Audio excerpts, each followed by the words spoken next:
Tapi tidak sedikit di antara kita model ibadahnya untung rugi. Kalau untung kita ambil, kalau rugi kita hindari. Harusnya sami'na wa ata'na, tapi sebagian di antara kita sami'na wa asaina, kami dengar, kami taat, orang beriman. Sami'na wa asaina, kami dengar tapi kami berpaling, kami bermaksiat. Kadang-kadang pilih-pilih kita syariat.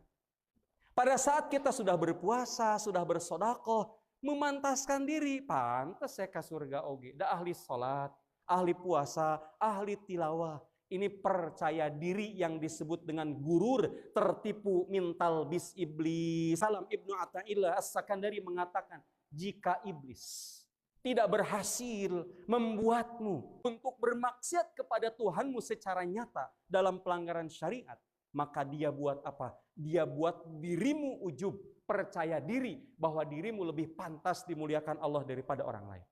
Maka Jibril mengatakan, khatama Jibril menutup ya pernyataannya dengan, ya Muhammad, inna kulla syai' yakunu birahmatillahi. Segala sesuatu itu terjadi karena rahmat Allah. Jangan nyinyir pada orang yang masih berdosa dan berbuat maksiat. Jangan jijik mata kita terhadap orang yang masih berbuat dosa dan berbuat maksiat. Karena bisa jadi hari ini kita taat, satu waktu nanti kita jatuh tersungkur dalam perbuatan maksiat. Syekh Hasan Al-Basri rahimahullah. Siapa orang nyinyir terhadap kehidupan masa lalu orang lain, dia tidak akan mati kecuali mengalami dosa orang lain di masa lalu itu. Bu, kenapa nggak ngaji? Lalu kemudian orangnya bilang, saya sakit gigi, takut nggak fokus. Lalu kita nyinyir, nyeri gigi wae menit ngaji. Maka kita yang nyinyir, ingat, ketika tidak meminta maaf dan bertaubat, sangat mungkin sebelum kita mati, kita mengalami sakit gigi yang dirasakan saudara kita sebelum mati.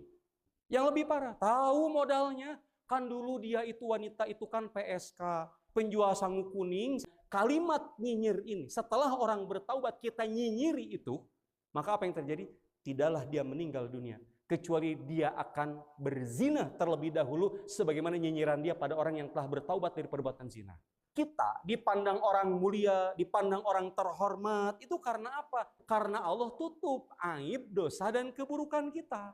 Seandainya aib keburukan kita muncul, mencuat, dilihat orang, saya yakin kita nggak punya muka, nggak ada wajah, tidak ada kesanggupan ketemu orang. Ada ulama mengatakan, ketika misalkan orang berbuat dosa, seandainya orang berbuat dosa itu seperti bangkai yang dikalungkan ke lehernya.